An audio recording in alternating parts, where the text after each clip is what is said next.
جب خطرناک serial killers کی بات آتی ہے تو خواتین بھی اس سے پیچھے نہیں ہیں، اور سب کانٹیننٹ کی بات کی جائے تو ہندوستان میں اس طرح کی خواتین بہت سی ملتی ہیں جو ماضی میں سیریل کلرز رہی ہیں، اور ان کے واقعات بہت مشہور ہیں۔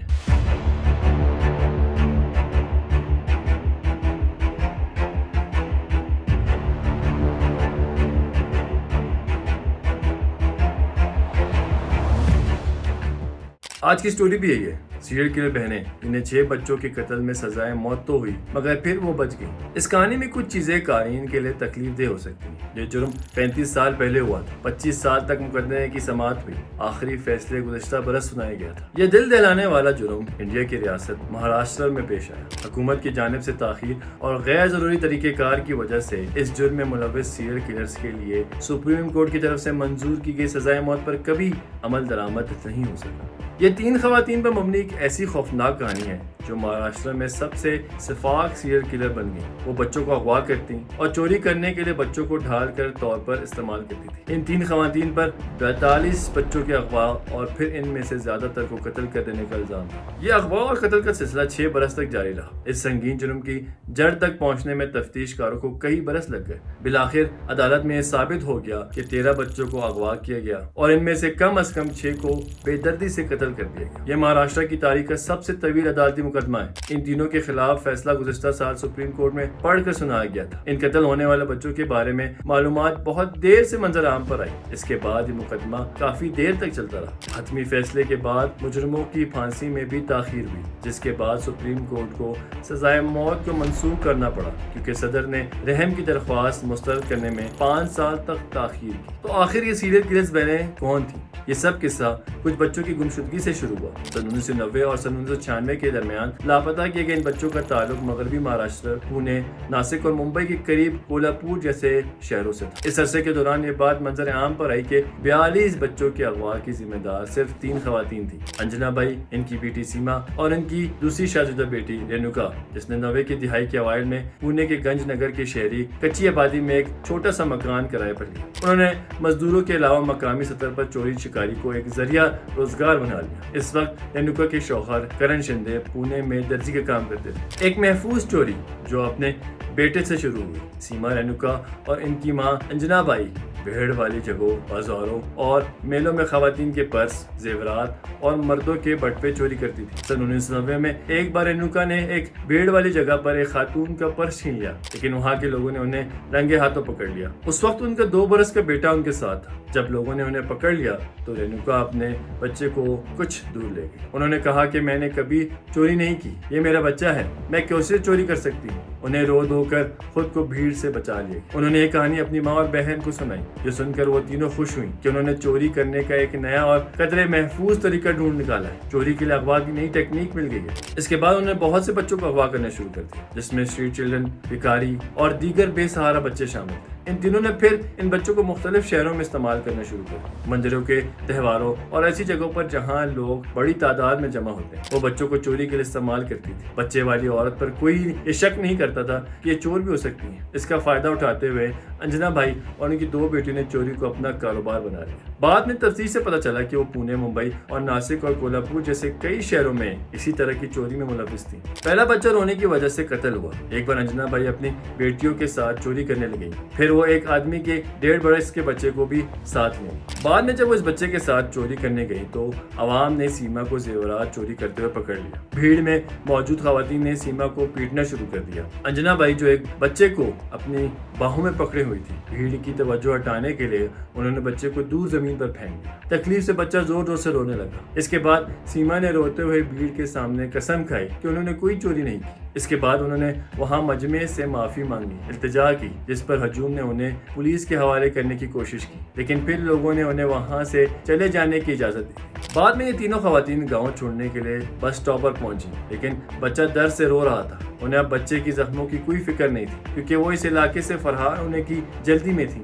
اب بچے کو زخمی حالت میں لے جانا بھی خطرناک تھا۔ وہ مسلسل رو رہا تھا۔ یہ سمجھتے ہوئے کہ لڑکے کی حالت پریشانی پیدا کرے گی، انجنا بائی نے بچے کا سر زور سے بجلی کے کھمبے پہ دے مارا، سر پہ ایک اور زوردار چوٹ لگنے سے بچہ مر گیا، پھر انہوں نے لاش کو وہیں دفن کر دیا۔ 1.5 سالہ بچوں کو بہت آسانی سے قتل کرنے کے بعد تینوں وہاں سے نکلنے میں کامیاب ہو گئے۔ اس کے بعد انہوں نے ایک نیا منصوبہ تیار کیا، چوری میں استعمال ہونے والے بچوں کو معمول کے مطابق اس طرح بے رحمی سے مقصد پورا ہو جانے کے بعد مار دیا جاتا تھا۔ تینوں خواتین جب بھی عوام کے گھیرے میں آتی تو بچوں کی گالی دینا اور برا بھلا کہنا شروع کر دیتی۔ رینوکا اور سیما اپنے جیسے غریب گھرانوں کے بچوں کی جاسوسی کرتی تھی اور انہیں اغوا کرتی تھی۔ ان کا ہدف شہر کی کچی آبادیوں میں گھومتے بے بس بچے ہوتے تھے، کیونکہ کئی بار تو پولیس بھی ان علاقوں میں بچوں کی گم ہونے کی کوئی شکایت موصول نہیں ہوتی تھی۔ گمشدگی کی اطلاع دینے کے باوجود کوئی بھی پولیس کے ساتھ بچے کی تلاش جاری رکھنے کی پرواہ نہیں کرتا تھا۔ ایک دن رینوکا، سیما اور انجنا بھائی پر الزام تھا کہ انہوں نے ایک ساتھ 42 بچوں کو اغوا کیا۔ شکوک و شبہات بھی پیدا ہوئے کہ ان میں سے اکثر کو انہوں نے ہی مارا ہوگا۔ پولیس ناکافی شواہد کی وجہ سے مقدمہ نہ چلا سکی، تاہم پولیس کی جانب سے چلائے جانے والے مقدمات میں صرف 13 بچوں کے اغوا اور کم از کم 6 کا قتل ہی عدالت میں ثابت ہو سکا۔ یہ اغوا ہونے والے بچے بہت کم عمر تھے۔ پولیس قتل کا سامان برآمد نہیں کر سکتی کیونکہ انہیں بغیر کسی ہتھیار کے قتل کیا جاتا تھا۔ الزامات کی تائید کی کوئی ثبوت نہیں مل رہے تھے۔ زیادہ تر بچوں کو زمین سے ٹکرانے، بجلی کے کھمبے سے سر ٹکرا کر گلا دبانے اور ناک منہ دبانے سمیت وحشیانہ کارروائیوں کے ذریعے قتل کیا گیا۔ ایک بچے کو روند کر ہلاک کرنے کی افواہیں بھی عام تھیں، لیکن یہ ثابت نہیں ہو سکا کیونکہ اتنے سال گزرنے کے بعد بھی کئی بچوں کی لاشیں نہیں مل سکی تھیں۔ کولہاپور سے کچھ بچوں کے لاپتہ ہونے کے سلسلے میں انجنا بھائی اور ان کی دونوں بیٹیوں سے پوچھ گچھ کی گئی تھی۔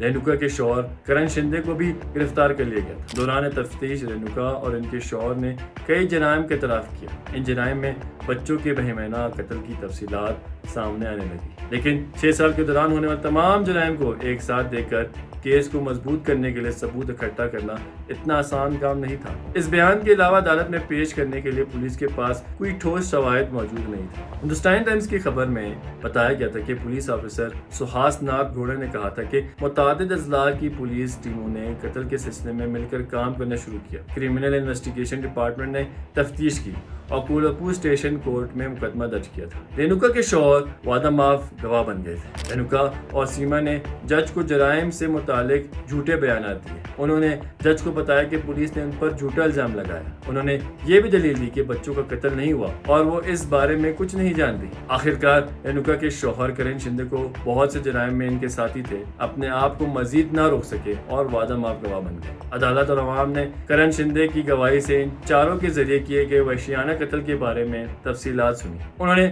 عدالت کے سامنے جو حقائق رکھے اور ان 3 خواتین سے متعلق جن حقائق سے پردہ اٹھایا، انہوں نے ریاست معاشرہ کو ہلا کر رکھ دیا۔ مقدمے کے اختتام پر رینوکا شندے اور سیما کویت کو سزائے موت سنا دی گئی کیونکہ ان کے جرائم انتہائی سفاکانہ تھے اور ان کی مثال نہیں ملتی تھی۔ یہ کیس پہلی بار سن 1996 میں سامنے آیا تھا۔ اس کے بعد دونوں بہنوں انجنا بھائی اور کرن شندے کو گرفتار کر لی، لیکن عدالت میں کیس کی سماعت ہونے سے پہلے ہی انجنا بھائی کی پولیس حراست میں موت ہو گئی، جس کی وجہ سے رینوکا اور سیما کے خلاف مقدمہ درج کر کے تفتیش جاری رکھی گئی۔ کرن شندے کو وعدہ معاف گواہ بننے کی وجہ سے رہائی مل گئی۔ مقدمے میں وکلا کا کہنا تھا کہ اگرچہ پولیس نے عینی شاہدین اور دیگر شواہد کی کمی کی وجہ سے ملزمان کو پکڑ لیا ہے، لیکن مقدمے کی سماعت کے دوران پولیس کو کافی محنت کرنا پڑی۔ اس معاملے میں ماتحت عدالت میں 156 گواہ پر جرح کی گئی۔ گاؤں کی ان بہنوں کے ہاتھوں اغوا یا قتل کیے گئے کچھ بچوں کے والدین کے سامنے جب یہ معاملہ پہلی بار آیا تو وہ باقاعدگی سے عدالت میں پیش ہوئی۔ انہوں نے جج کے سامنے بیانات بھی ریکارڈ کرائی۔ وکیل مالک ملک نے ہندوستان ٹائمز سے بات کرتے ہوئے کہا تھا کہ چونکہ یہ کیس بہت پیچیدہ اور تاخیر کا شکار ہو گیا تھا، وہ مقدمے کی سماعت کے لیے آگے نہیں آئے۔ ایڈوکیٹ مالک ملک نے ماتحت عدالت میں ان بہنوں کی طرف سے دلائل پیش کی۔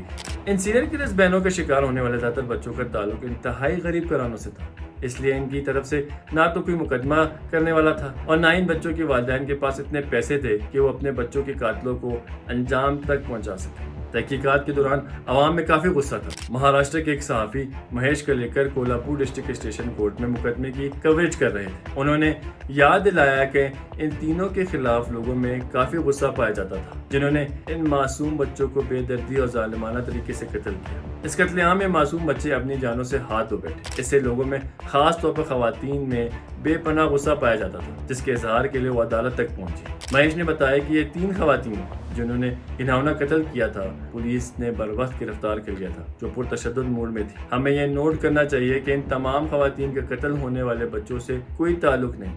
صحافی ادے کلکرنی نے کہا کہ جب یہ کیس چل رہا تھا تو ان مجرموں کے چہروں پر کوئی پشیمانی نہیں تھی جو ٹرائل کے لیے عدالت آتے تھے۔ 28 جون 2000 کو کولہاپور کی سیشن کورٹ نے رینوکا اور سیما کو 13 نابالغوں کو اغوا کرنے اور ان میں سے کم از کم 6 کو قتل کرنے کے جرم میں موت کی سزا سنائی۔ اگلے 5 برس کے دوران ممبئی ہائی کورٹ نے سزائے موت کو برقرار رکھا، لیکن فیصلے میں کہا گیا تھا کہ 6 بجائے صرف 5 بچوں کو قتل کرنے کا الزام ثابت ہوا۔ پھر حسب معمول ان دونوں بہنوں نے رحم کی درخواستیں بھیجی، لیکن صدر نے فیصلہ کرنے میں وقت لیا اور پھر سن 2014 میں اس وقت کے صدر پرناب مکھرجی نے رحم کی درخواست مسترد کر دی اور پھانسی کی تصدیق کر دی، لیکن رحم کی درخواست پر غور کرنے میں 5 سال سے زیادہ کا عرصہ لگا۔ اس تاخیر کی وجہ سے ان بہنوں کی جانب سے درخواست دائر کی گئی ہے کہ پھانسی کو اب منسوخ کر دیا جائے۔ 20 جنوری 2022 کو سزائے موت کو کالعدم قرار دے کر انہیں عمر قید کی سزا سنا دی گئی۔ یہ بہنیں اب پونا کی پروواڈا جیل میں اپنی باقی زندگی گزار رہی ہیں۔ اب رینوکا کی عمر 49 اور سیما کی عمر 44 سال ہے۔ سرکاری فائلوں کی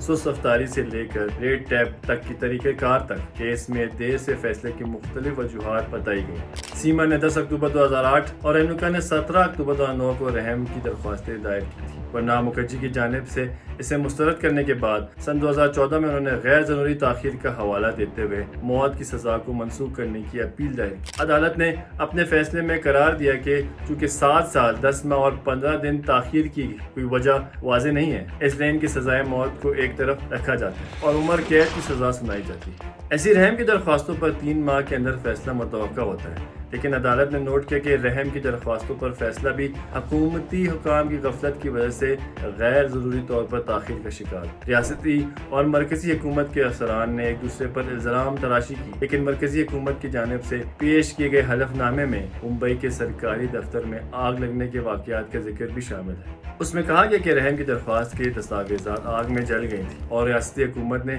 تازہ دستاویزات تیار کرنے میں اضافی وقت لیا۔